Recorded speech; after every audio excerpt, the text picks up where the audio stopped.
On November the 29th, 1941, a young Austrian called Kurt Kriszhaber wrote a letter to a Mrs. Sally Factor living in New York. It was written at a camp for interned enemy aliens in Tatura near Melbourne, Victoria, Australia. The letter talks about the war and how Kurt is feeling. As to myself, I have been a very lucky fellow indeed to escape the European inferno.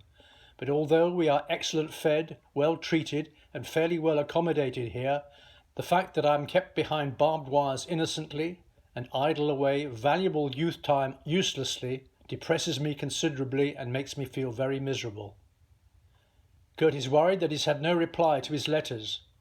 Naturally, the uncertainty as to what has happened to my sister Martha, grandparents, Uncle Paul, Aunt Gretel, the fate of all my dear ones upset me greatly. He does know about his father. Father suffers under most atrocious conditions in a French internment camp. He ends with, "The main thing is that Dad, Martha, Uncle Paul and Auntie can stand the strain imposed upon them and keep alive until the world is delivered from cruel despotism. May heaven grant us a happy reunion." Kurt was 20, Jewish, and had come to England from Vienna to escape the Nazis in May 1939. By September 1939, he was one of 80,000 potential enemy aliens in Britain, when all Germans and Austrians over 16 were called before tribunals and categorised A, B or C. 64,000 like Kurt were classified C, no security risk and left at liberty. But after the evacuation from Dunkirk and with fears of enemy invasion, Winston Churchill gave the order, "Collar the lot," and by the end of June 1940, 30,000 internees, many of them Jewish refugees, were rounded up and put behind barbed wire at racetracks, in tent cities, in empty housing estates and other makeshift facilities throughout England, including a large camp on the Isle of Man using requisitioned seaside boarding houses. Kurt was picked up on July the 4th, 1940 while working at Old Hall in Wheaton, Aston, Staffordshire. This Australian report shows he was a farm worker and interned as an enemy alien despite being a Jewish refugee. He names a friend in Allingbury, his earlier farm employment in Northamptonshire, and his father's name, Franz Kriszhaber, and his mother's maiden name, Blanca Durst. But Britain wanted its internees gone, and this Staffordshire police report shows that Kurt sailed for Australia in SS Dunera on the 10th of July, 1940. This is hired military transport Dunera. The ship had a maximum capacity of 1,500 including crew. Yet on the 10th of July 1940, the ship left Liverpool with 2,036 Jewish refugees from Austria and Germany, 451 German and Italian prisoners of war, and 309 poorly trained British Guards, mostly from the Pioneer Corps, a total of 2,796 people. The trip lasted 59 days. While passing through the Irish Sea, the Dunera was struck by a torpedo from a German submarine, number U-56, that failed to detonate. A second torpedo passed underneath the ship, which was lifted out of its path by the rough seas. Another ship carrying so-called enemy aliens, the Arandora Star, had sailed for Canada days before the Dunera. This one was torpedoed by another German U-boat in the Atlantic, and 714 people drowned. Otto, the captain of U-56, died in Bremen in 1980. As was the custom, the captain's logbook was opened to the public, and an amazing story then came to light. After his abortive attack on the Dunera, Harms waited for dark. When the U-boat surfaced to replenish its air supply, several crew members reported to him that the Dunera had jettisoned items overboard. On the sea's calm surface were several suitcases containing clothing with labels from German stores and personal letters written in German. Jews in England who wrote to their relatives wrote in German and omitted any Jewish references so that their mail would pass the censors. The captain therefore believed that the ship was full of German prisoners of war. There had been uproar in Germany after the Arandora Star had been torpedoed, and all German U-boat captains had been warned not to repeat this mistake. The captain of U-56 radioed to all nearby U-boats not to harm the Dunera. It sailed on. Dunera reached Freetown in Sierra Leone on the 24th of July and then went on to Takoradi in the Gold Coast on the 27th. The inmates glimpsed Cape Town through a porthole on the 8th of August, Fremantle in Western Australia on the 27th of August, Melbourne on the 3rd of September, and finally got to Sydney on the 6th of September 1940. An extract from a diary kept by an internee shipped from Douglas, Isle of Man to Sydney on the Dunera described the journey. The ship was an overcrowded hellhole. Hammocks almost touched. Many men had to sleep on the floor or on tables. There was only one piece of soap for 20 men and one towel for 10 men. Water was rationed and luggage was stowed away, so there was no change of clothing. As a consequence, skin diseases were common. There was a hospital on board, but no operating theatre. Toilet facilities were far from adequate, even with makeshift latrines erected on the deck, and sewage flooded the decks. One refugee tried to go to the latrines on the deck during the night, which was out of bounds. He was bayoneted in the stomach by one of the guards and spent the rest of the voyage in the hospital. On arrival in Sydney, the first Australian on board was Medical Army Officer Alan Frost. He was horrified by the conditions, and his subsequent report led to the court-martial of the Army officer in charge of the ship, a Lieutenant Colonel William Scott. Kurt, with the others, was detained as an enemy alien on the 6th of September 1940. He was then transported on a 19-hour train ride to a camp at Hay in the middle of nowhere, 450 miles west of Sydney. He was initially interned in Hay's No. 7 camp, where a document from February 1941 shows he had no wish to have his name communicated to anyone, neither the German government nor the International Red Cross. He initially had hopes of being sent to Palestine with the help of the Jewish Refugee Committee in London and a Jewish youth movement that trained young people for settling there. But in the interim, he was transferred from Hay Camp to Tatura Camp, where he wrote his letter to America. Tatura Camp No. 4 was first used to intern Europeans who had been living in Australia at the outbreak of war. They included Germans, Italians, Hungarians, Finns and Romanians. Accommodation consisted of corrugated iron huts, which were very hot in summer and freezing cold in winter, as the windows had no glass. Although the internees had to adhere to strict discipline and routine in the camp, this was not a concentration camp. They could enjoy themselves playing tennis, tending the gardens, attending concerts, and socializing in the camp cafe. When the Japanese attacked Pearl Harbor in December 1941, the prisoners were reclassified as friendly aliens and released by the Australian government. Many who'd been picking fruit in Tatura were drafted into the 8th Employment Company of the Australian Army under the command of a Captain Broughton. Part Maori New Zealander Edward Renata Broughton, known as Tip, was devoted to the men he commanded.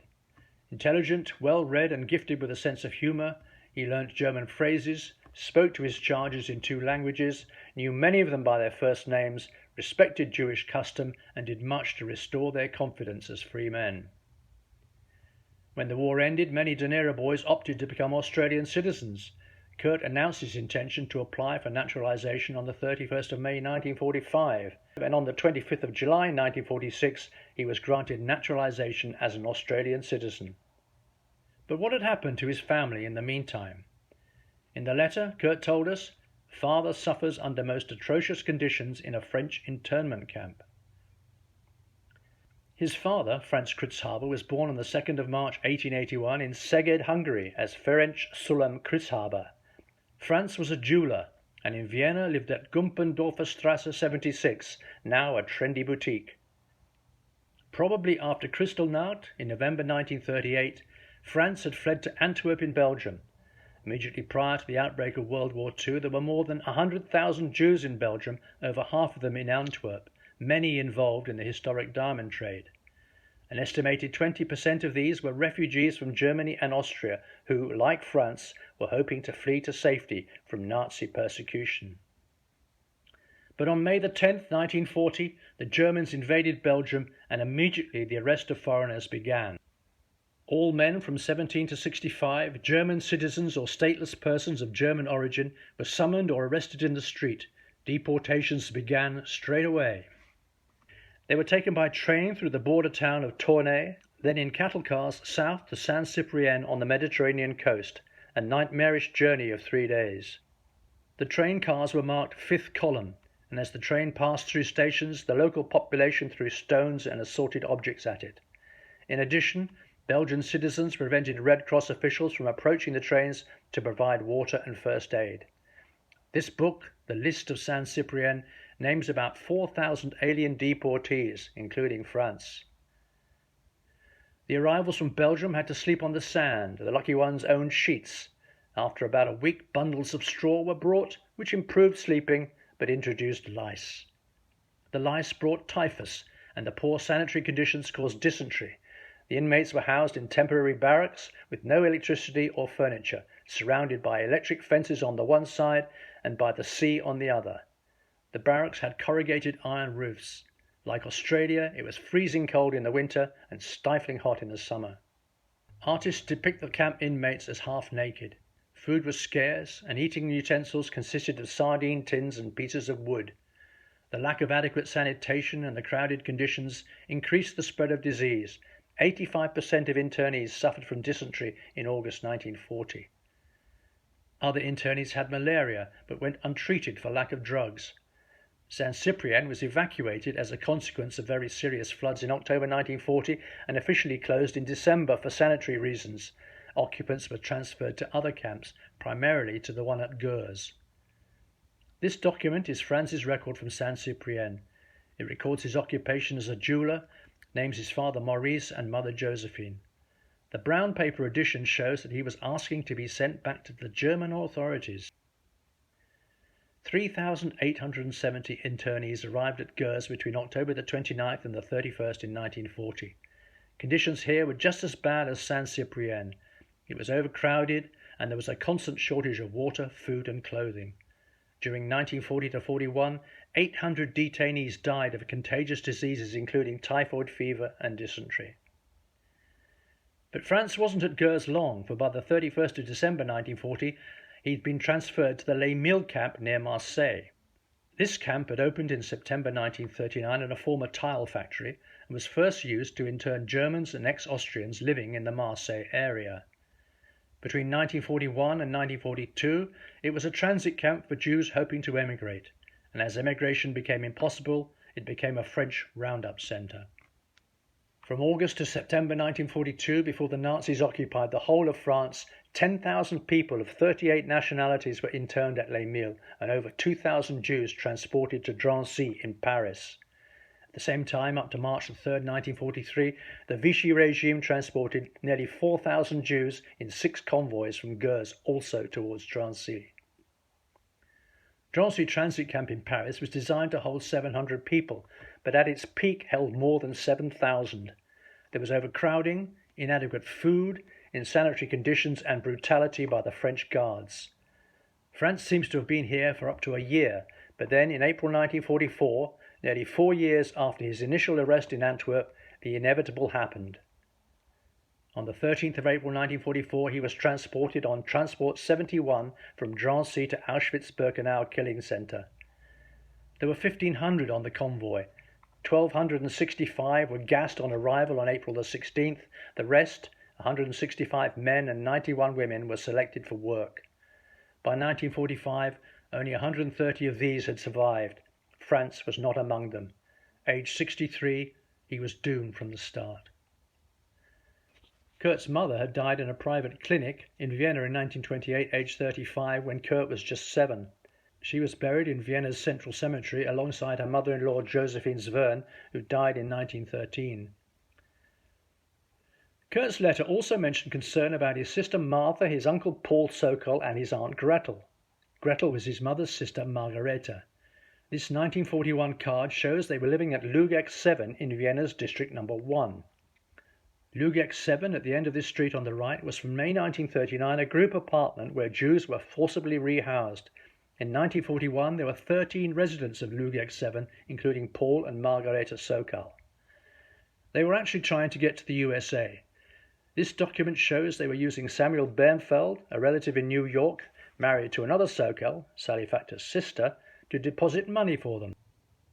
Samuel's secretary, Margaret Merlander, deposited money in March, April and August, but all to no avail. For on the 12th of September 1941, the case was closed. And this was why. A list of people aboard transport number 12 from Vienna to Minsk on the 24th of November 1941. including both Paul and Margareta, Kurt's uncle Paul and Aunt Gretel from Lugex 7. The transport left Vienna with 999 Jewish men, women and children on board. The destination was Minsk, whose 70,000 Jews had been put into a ghetto in June 1941. In November 1941, 17,000 of these Jews were shot to make room for the new arrivals, and a separate part called the Hamburg Ghetto was set up for the Jews from Germany and Austria.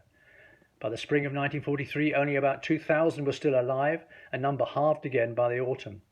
The final liquidation of the ghetto was carried out in September 1944.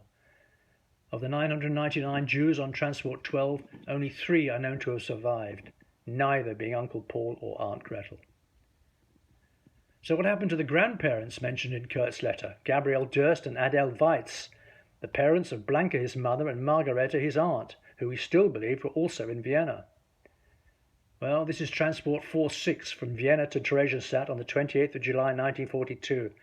In it we find Gabriel, a pensioner born near Krakow on the 20th of January 1868, and Adele, a housewife born in Czechoslovakia on the 27th of June 1871. Transport 46 arrived at the Bohuslavice station at Theresienstadt on July the 29th. The transport consisted of 999 Jews, the majority of whom were elderly. 959 older than 61, the average age 73. Gabriel was 74, Adele 71. From the station, the Jews were marched to Theresienstadt on foot, a distance of about 3 kilometers. Many of them died from starvation and disease during the summer. Others were deported in October to Treblinka, where they were murdered. This is Gabriel's death certificate. He died aged 75 on the 5th of July 1943 from a plethora of causes: bronchitis, enteritis, hardening of the arteries, all summed up here as heart failure. Adele died a year later on the 13th of August 1944, aged 73. So this was the situation at the end of the war. 5 immediate family members murdered by the Nazis, 3 buried in Vienna's central cemetery, some fates unknown, including Kurt's uncle Zygmunt and his grandfather Moore. Kurt was alive in Australia, and his sister Martha, miraculously, still alive in Vienna. In 1946, Kurt was living in the Melbourne suburb of St Kilda, but then tragedy strikes. 6 months after leaving the army and 6 weeks after becoming a naturalised citizen of Australia, and almost 6 years to the day he arrived in Sydney in 1940, Kurt is dead. He had avoided the gas chambers of Auschwitz only to be gassed in a freak accident while taking a bath in Alma Road, St Kilda. He was buried in Faulkner Cemetery in Melbourne on the 9th of September. Actual site is Jewish A, Row 6, grave 781. There was no grave marker. The space on the right is his last resting place, and so a project was born to honour his name. Victoria probate registers show that Kurt had a job as a textile worker living in St Kilda, but died intestate. Thus, the administration of his estate was granted to the Victoria Public Trustee, who held the right of interment and could give official permission to erect a memorial on Kurt's grave. A GoFundMe was launched in August 2018 with a starter donation of $500, and Melbourne Memorials were chosen to come up with a suitable grave marker, the best part of $5,000. In March 2020, Kurt's memorial was placed in Faulkner Cemetery. But that's not quite the end of the story, for the project to get a marker for his grave had an unexpected consequence, namely the answer to the question, what had happened to his sister Martha? This displaced persons card shows that Martha Irena Kriszhaber had planned to travel to Australia sometime after December 1946 and before April 1948. She was living at Liniengasse 15/9 in Vienna's 7th district, but when Kurt died in September 1946, she never went and seemed to have disappeared. However, in the Australian National Archive is the file Estate of Kurt Kriszhaber Deceased, which reveals that a Martha Irena Herzog, living in Vienna, has spent 1947 to 1961 trying to get the Australian controller of enemy property to release Kurt's estate, about $4,000 in today's money. Martha was in fact Kurt's half-sister and had been classified by the 1935 Nuremberg laws as a Mischling of the first degree, meaning she had 2 Jewish and 2 non-Jewish grandparents. Testimony given to the Association of Persons Persecuted because of their ancestry fills in more details of her time in Vienna. Since she was a child, she had been living exclusively with the Jewish family of her Jewish step and foster father, and was left all alone and helpless after the transportation of her family, whom she had supported and on one occasion even saved from being deported. She was constantly watched by the Gestapo and had much difficulty avoiding arrest and deportation under a variety of accusations. She also lost her furniture. She must be considered a victim of Nazi terror. Sometime after 1946, Martha married a Heinrich Herzog in Vienna. He died in 1986 and she died in January 1992, aged 74. She is buried in the Vienna Central Cemetery, where she shares a grave with her husband and mother-in-law. And so ends the story of a family torn apart by the Holocaust. Rest in peace, Kurt Kriszhaber.